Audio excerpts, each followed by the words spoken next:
Halo para pencinta sekolah birokrasi yang saya cintai. Kali ini kita akan membahas berkaitan dengan cara mendesain lingkungan budaya inovasi di birokrasi pemerintah. Mengapa kita bahas ini? Karena sekarang ini yang terpenting bagi pemerintah agar senantiasa tetap relevan dengan kebutuhan masyarakat dengan apa yang dikerjakan pemerintah, maka inovasi merupakan jawaban kunci di saat sekarang ini, apalagi tengah terjadi banyak perubahan-perubahan yang menyebabkan birokrasi harus menyesuaikan diri, tentu dengan sikap responsif. Dan responsivitas ini harus bisa diwujudkan di dalam bentuk karya-karya nyata yang benar-benar dibutuhkan oleh masyarakat. Dan itu kata kuncinya adalah inovasi.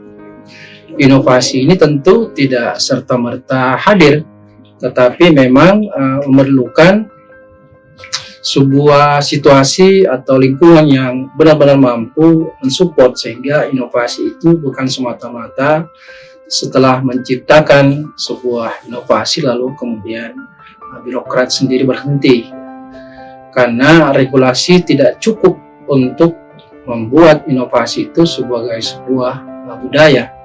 Karena itu penting kita untuk mendesain seperti apa lingkungan yang memang mensupport adanya inovasi-inovasi di birokrasi. Ketika kita memiliki inovasi, tentu kita akan memikirkan kreasi yang bersifat imajinatif dan orisinil, yang tentu tujuannya untuk memecahkan masalah dan memberikan sebuah solusi tentu bagi pihak stakeholders-nya. Nah, sementara kreativitas itu adalah akar daripada inovasi. Nah, kreativitas tentu saja tidak menjamin inovasi, karena inovasi itu akhir daripada sebuah kreativitas. Tentu di dalam dunia nyata kita akan mengalami pemahaman yang berbeda antara apa yang dimaksud dengan kreativitas dan apa yang dimaksud dengan inovasi. Nah, jadi kreativitas itu adalah kemampuan untuk menghasilkan ide-ide baru dan tentu saja berguna, sedangkan inovasi sendiri adalah keberhasilan mengimplementasikan dari ide-ide kreatif yang kita hasilkan. Nah, jika Anda pernah menjadi bagian daripada tim kreatif atau inovatif, itu bukan hanya orang tertentu dan keahlian mereka saja yang berkontribusi pada kesuksesannya. Ada kemungkinan besar karena bekerja di dalam sebuah kerangka organisasi yang menciptakan budaya inovasi. Akibatnya pekerjaan itu menarik dan menantang, dan pimpinan Anda itu kemudian percaya diri di dalam tim karena telah didorong oleh ide-ide baru. Karena itu hambatan bisa diatasi. Nah, 3 faktor berikut ini merupakan faktor yang sangat menentukan bagaimana membangun lingkungan inovatif. Tentu di sini berkaitan erat dengan praktek manajemen yang mendukung budaya inovasi, kemudian motivasi dan dorongan apa yang menyebabkan organisasi itu ingin berinovasi, dan yang terpenting adalah ketersediaan sumber daya. Jadi bersatu untuk menciptakan budaya inovasi ini tentu merupakan sebuah langkah yang harus dipikirkan, seperti apa kemungkinan-kemungkinan itu bisa tercipta. Nah, sebelum menciptakan budaya inovasi, tentu ada 3 area yang kita harus persiapkan, yakni kira-kira seperti apa praktik manajemen yang relevan digunakan di dalam mendorong seluruh anggota atau tim di dalam organisasi itu mampu untuk menghasilkan inovasi-inovasi. Yang kedua adalah motivasi organisasi. Kenapa? Sehingga berkeinginan untuk menciptakan inovasi. Dan yang ketiga tentu adalah berkaitan ketersediaan sumber daya, baik sumber daya manusia maupun sumber daya non-manusia. Nah, untuk membantu organisasi memahami dan mampu mengevaluasi apakah memang mereka itu memiliki lingkungan kerja yang dapat menghasilkan hasil inovasi-inovasi yang diinginkan, Karena itu beberapa hasil penelitian menunjukkan bahwa ada 3 bidang yang saya kira sangat penting untuk dipertimbangkan dalam rangka apa untuk mendorong budaya inovasi di tingkat kerja atau tingkat organisasi. Yang pertama adalah praktik manajemen yang mendukung terciptanya budaya inovasi.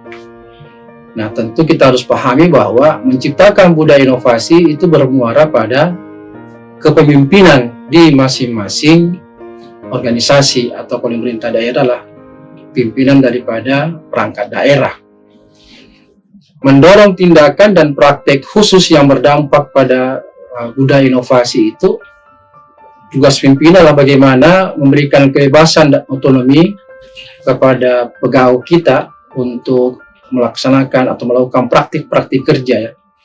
Memberikan pekerjaan yang menantang bagi mereka sehingga energi mereka keluar untuk menghasilkan inovasi-inovasi, tentu melalui penentuan tujuan strategis yang jelas yang akan menjadi pedoman bagi setiap pegawai dalam perangkat daerah untuk menjadi guidance inovasi-inovasi apa yang akan dihasilkan oleh organisasi. Dan tugas pimpinan dalam hal ini adalah bagaimana membentuk tim kerja yang tentu berisi orang-orang yang memang menguasai atau kompeten di bidangnya, karena itu menjadi sangat penting dan menjadi dasar. Dan jangan lupa juga bahwa komposisi daripada tim yang dibentuk itu terdiri dari orang-orang yang memiliki kompetensi yang beragam, sehingga luaran daripada inovasi yang dihasilkan oleh tim itu bisa betul-betul dalam perspektif yang komprehensif. Jadi yang terpenting dalam praktik manajemen di sini, jangan kemudian posisi pemimpin itu secara tidak sadar justru menjadi penghambat munculnya inovasi-inovasi baru. Yang kedua adalah apa motivasi organisasi untuk melakukan inovasi. Nah, beberapa hal yang saya kira penting untuk menjadi perhatian adalah dan menjadi pertanyaan bagi pimpinan dan tentu stafnya adalah apa kira-kira orientasi dasar dari organisasi kenapa berkeinginan untuk berinovasi. Nah, ini tentu berkaitan dengan keberlanjutan daripada inovasi yang akan dihasilkan. Seperti yang saya katakan di awal tadi, inovasi bukan persoalan sekedar menjawab persoalan yang tiba pada saat, tapi persoalan akan selalu muncul dan akan dihadapi organisasi. Karena itu, inovasi harus menjadi sebuah kultur sehingga bisa berkesinambungan. Nah, hal lain yang berkaitan dengan motivasi organisasi ini adalah bagaimana pimpinan itu sendiri menilai budaya inovasi. Ya, apa kemudian cara menilainya itu yang kemudian dituangkan di dalam bagaimana organisasi maupun strategi maupun kebijakan yang dibuat oleh pimpinan itu sehingga perangkat daerah tersebut mampu berinovasi. Perlu juga dilihat di sini adalah apa kekurangan dan hambatan daripada organisasi ketika ingin melakukan inovasi, sehingga gap antara apa yang ingin direspon yang berdasarkan pada realitas kebutuhan stakeholders dengan kemampuan internal organisasi ini harus betul atau ditanamkan di dalam diri para pegawainya, sehingga pola pikir yang orientasi pada kerja setiap hari itu dalam rangka untuk menghasilkan inovasi itu bisa terwujud. Nah, tentu saja bahwa fokus inovasi ini tidak hanya ditujukan pada penanganan gangguan yang muncul setiap saat, sehingga kemudian kita berupaya untuk mengubah metode kerja, atau sekedar inovasi itu dilakukan secara bertahap dan dilakukan terus-menerus dari waktu ke waktu, tetapi harus memang didasari oleh motivasi yang berorientasi jangka panjang dan tentu saja direlevansikan dengan apa yang menjadi visi organisasi ke depan. Dan di pemerintah daerah tentu harus mengacu pada visi pemerintah daerahnya. Nah, inti daripada motivasi ini harus kemudian dituangkan ke dalam bentuk munculnya sebuah kebiasaan baru untuk selalu bekerja secara berkolaborasi. Dan karena itu, menciptakan budaya inovasi itu membutuhkan kolaborasi dan yang terpenting pola komunikasi antar lintas personal dan antar unit organisasi. Karena kolaborasi itu tidak hanya terjadi antar individu, tetapi mungkin saja antar unit atau antar tim. Bahkan individunya bisa berpindah dari satu tim ke tim lain karena kebutuhan akan kompetensi yang mereka butuhkan di tim yang bersangkutan.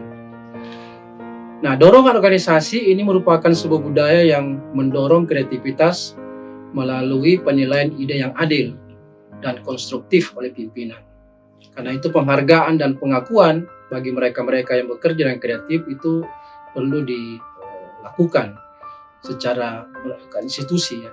Jadi bukan setiap waktu saya, tapi betul-betul berkelanjutan karena didukung oleh sebuah regulasi yang tetap, sehingga motivasi daripada pegawai berinovasi itu betul-betul akan didorong karena adanya jaminan bahwa siapa yang berprestasi akan mendapatkan penghargaan.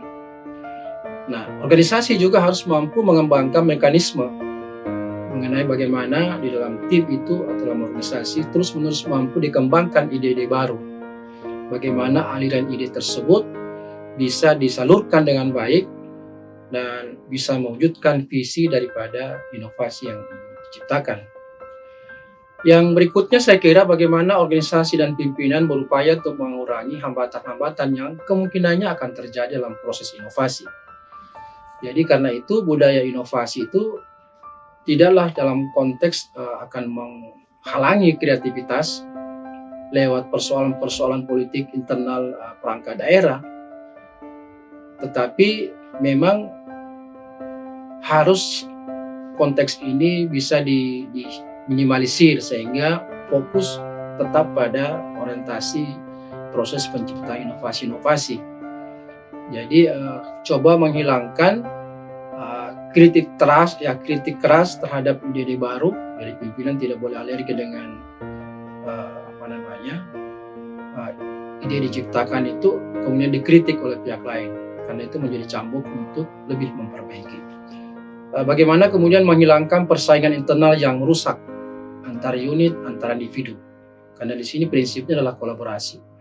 Kemudian berupaya untuk menghindari risiko dan berusaha untuk kemudian tidak juga memegang teguh status quo. Ya. Nah, jadi memiliki budaya organisasi itu tentu akan mempromosikan keselamatan secara psikologis di tempat kerja, sehingga setiap anggota tim itu merasa nyaman bekerja. Yang ketiga adalah mengenai sumber daya untuk mendukung budaya inovatif. Nah, untuk berinovasi itu tentu harus orang-orang itu harus menyeimbangkan ketegangan ya antara mengelola hari-hari sambil mendorong peningkatan dan menemukan kembali berbagai macam inovasi lewat kreativitas yang mereka buat. Nah, apakah kelompok di sini memiliki apa yang dibutuhkan untuk melakukan pekerjaan? Jadi supporting organisasi itu menjadi sangat penting. Atau apakah banyak waktu dan energi digunakan untuk memperjuangkan atau merubah sumber kreativitas yang mereka buat? Nah, apakah kelompok di sini memiliki apa yang dibutuhkan untuk melakukan pekerjaan? Jadi supporting organisasi itu menjadi sangat penting. Atau apakah banyak waktu dan energi digunakan untuk memperjuangkan atau merubah sumber daya yang terlalu terbatas itu, yang kemudian berujung pada kemampuan untuk melakukan inovasi. Nah, karena itu dalam menciptakan budaya inovasi ini, pimpinan harus memperhatikan dua aspek, yakni sumber daya yang cukup. Karena apa? Karena inovasi tidak terjadi begitu saja, sehingga pegawai itu memerlukan akses ke sumber daya yang sesuai. Tentu lainnya adalah dana, bahan, fasilitas, dan informasi yang dibutuhkan untuk mendukung proses penciptaan inovasi. Nah, jadi inilah yang kita perlu perhatikan, sehingga tekanan beban kerja yang realistis itu betul-betul harus bisa diminimalisir, terutama berkaitan dengan tekanan waktu yang ekstrim untuk mencapai target, ekspektasi produktivitas yang kadang-kadang tidak realistis, dan gangguan dari pekerjaan kreatif sendiri yang akan menyebabkan adanya kontraproduktif di saat menciptakan budaya inovasi itu. Sangat penting saya kira bahwa para pemimpin itu di seluruh organisasi memahami peran mereka di dalam konteks inovasi. Misalnya untuk pimpinan puncak di perangkat daerah itu, ya perannya adalah bagaimana menyediakan sumber daya yang cukup untuk mendukung penciptaan budaya inovasi. Nah ini termasuk bagaimana jangan sampai birokrasi menjadi penghambat dan administrasi juga menghambat proses tersebut.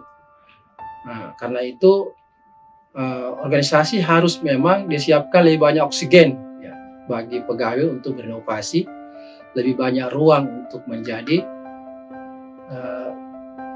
lebih kreatif gitu ya. Nah ini yang saya kira menjadi perhatian kita agar supaya kedepannya itu bisa mampu menciptakan budaya yang inovatif. Nah menciptakan inovasi ini tentu butuh dukungan lingkungan kerja di organisasi. Nah pimpinan itu harus melihat bahwa inovasi itu sebagai proses yang berkelanjutan, bukan hanya mencapai satu kali saja seperti saya singgung di awal. Nah saat pimpinan memikirkan hubungan antara inovasi dan lingkungan kerja itu, maka harus betul-betul mengambil sebuah pendekatan-pendekatan yang mungkin informal ya, terutama menanyakan kepada diri sendiri maupun juga menanyakan kepada pihak lain, baik itu pimpinan di tingkat bawah, tim atau individu ya.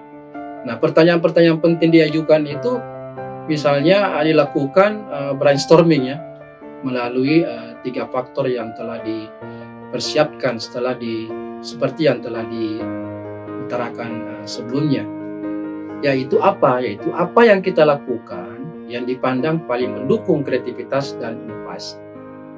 Pertanyaan kedua adalah apa yang kita lakukan yang dipandang paling menghambat kreativitas dan inovasi. Dan pertanyaan ketiga adalah apa yang bisa kita lakukan untuk meningkatkan kreativitas dan inovasi.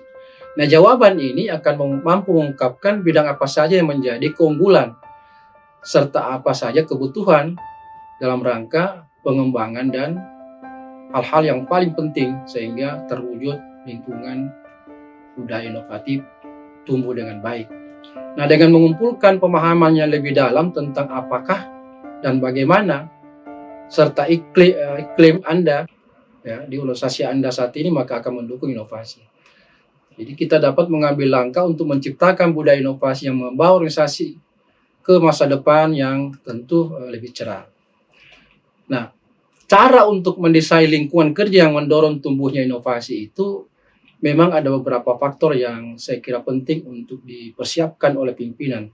Terkait yang pertama adalah kebebasannya atau freedom. Jadi berkreativitas maupun berinovasi itu pasti orang-orang yang dalam organisasi kita itu membutuhkan otonomi untuk menentukan cara optimal di dalam melaksanakan tugas-tugas mereka. Tentu ini memberikan mereka rasa kontrol atas pekerjaan mereka sendiri dan munculnya rasa tanggung jawab agar apa yang dibebankan kepada dia itu bisa diwujudkan. Yang kedua, lingkungan kerja yang mendorong tumbuhnya inovasi itu bisa muncul ketika pimpinan memberikan pekerjaan-pekerjaan kepada bawahan yang sifatnya menantang atau challenging work. Nah, tugas yang menantang ini tentu memberikan kepada pegawai kesempatan untuk bekerja keras dan merasa tertantang dan merasa bahwa pekerjaan mereka itu penting dan sangat berharga bagi organisasi. Sehingga pegawai perlu memahami mengapa pekerjaan mereka itu dipandang berkontribusi pada keunggulan atau kemampuan atau pencapaian kinerja bagi organisasi dan tentu keberlanjutan bagi jangka panjang. Yang ketiga faktornya adalah dorongan pimpinan. Jadi pentingnya disebut dengan leader encouragement. Jadi seorang pimpinan itu harus mampu menetapkan dan mengkomunikasikan tujuan inovasi yang jelas, yang bisa saja bersifat ambisius, namun tetap bisa dicapai. Karena itu pimpinan harus menjadi model kerja yang baik atau role model untuk mendukung kelompok kerja, menghargai kontribusi setiap individu yang berprestasi di dalam menciptakan inovasi, dan yang tentu saja melahirkan kepercayaan di dalam tim sehingga tim bisa bekerja dengan tenang. Nah, dukungan pegawai di saat mereka misalnya mau mengemukakan ide atau angkat bicara ini perlu dibiasakan gitu. Berani mengambil risiko dan tentu mendorong kepada pegawai untuk mampu mencoba hal-hal yang sifatnya baru, karena itu menjadi satu aspek penting di dalam mendorong inovasi organisasi. Yang keempat adalah dukungan terhadap kerja tim atau support to teamwork gitu. Nah, karena inovasi itu seperti kita tahu merupakan upaya tim, maka setiap pegawai itu perlu bekerja dalam tim, di mana beragam keahlian yang mereka miliki itu bisa terwakili dalam tim. Nah, anggota tim ini harus berkomunikasi dengan baik dan tetap terbuka untuk ide-ide yang sifatnya baru. Secara konstruktif, pekerja mereka itu harus senantiasa menantang bagi mereka, muncul saling percaya di antara mereka, dan bisa saling bantu-membantu satu sama lain. Dan yang terpenting, pegawai itu senantiasa berkomitmen untuk pekerjaan yang mereka lakukan. Nah, inilah beberapa tips yang saya ingin sampaikan pada kesempatan yang singkat ini, sehingga inovasi yang merupakan sebuah kebutuhan nyata saat ini itu bisa tercipta lewat dibangunnya lingkungan budaya inovatif. Sekian dan sampai ketemu di tema lain. Salam reformasi birokrasi.